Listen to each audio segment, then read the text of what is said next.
بسم الله الرحمن الرحيم.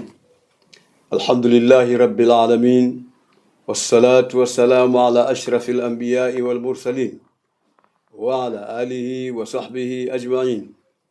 أما بعد، السلام عليكم ورحمة الله وبركاته. Tamko na maazimio ya kikao cha Baraza la Ulama kilichoketi tarehe 4 Machi 2026 hapa makao makuu ya Baraza Kuu la Waislamu Tanzania BAKWATA mjini Dar es Salaam. Ndugu wanahabari, kwanza nimshukuru Mwenyezi Mungu Subhanahu wa Ta'ala na nimtakie rehema na amani mtume wetu Muhammad sallallahu alayhi wasallam.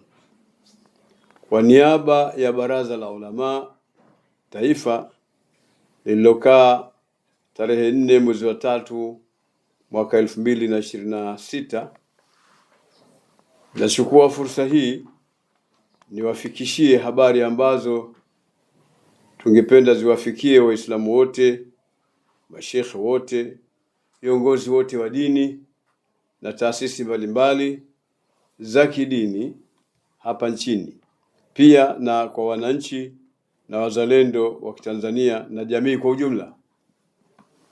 Ndugu zangu wanahabari, hivi karibuni katika mitandao ya kijamii kumeibuka kauli nyingi za kumtukana na kumkashifu mtume wetu Muhammad sallallahu alaihi wasallam na kukashifu Uislamu na kukibeza kitabu kitukufu cha Qur'ani.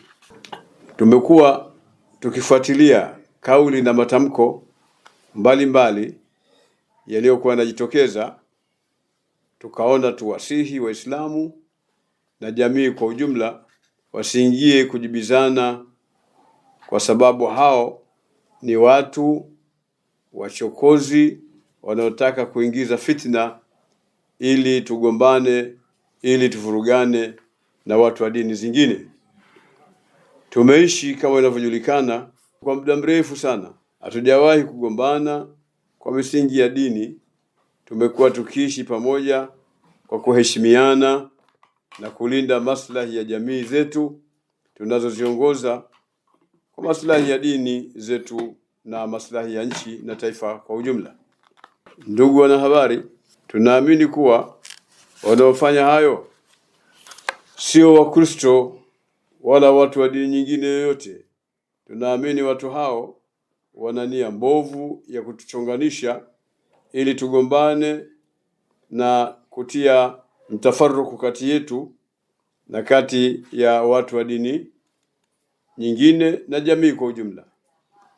Tunawanasihi Waislamu wote, mashekhe, wanazuoni, maustadhi, maimamu, waalimu na waalimu wa madarisi na viongozi wote wa kidini na jamii kwa ujumla kuwapuuza watu hao, na tusikubali kuchokozwa na tukakubali kuchokozeka, bali tuishi kwa upendo, kuvumiliana, kustahamiliana, kuamiliana kwa wema na kuendelea kulinda umoja wetu wa kitaifa uliodumu kwa muda mrefu.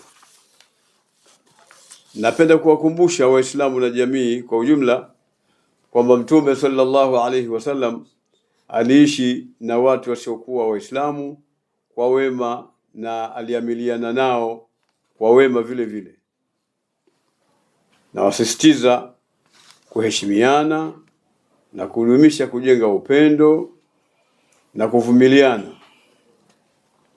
Mwisho, nachukua nafasi hii pia kuwataka Waislamu na jamii kwa ujumla kuchukua tahadhari na kufuata maelekezo ya serikali juu ya magonjwa yaliyotangazwa na serikali, ambayo ni kipindupindu, uviko 19 au COVID-19, homa ya ini na denguo. Na watakia Waislamu wote ufungo mwema wa mwezi wa Ramadhani. Wallahu waliyu tawfiq.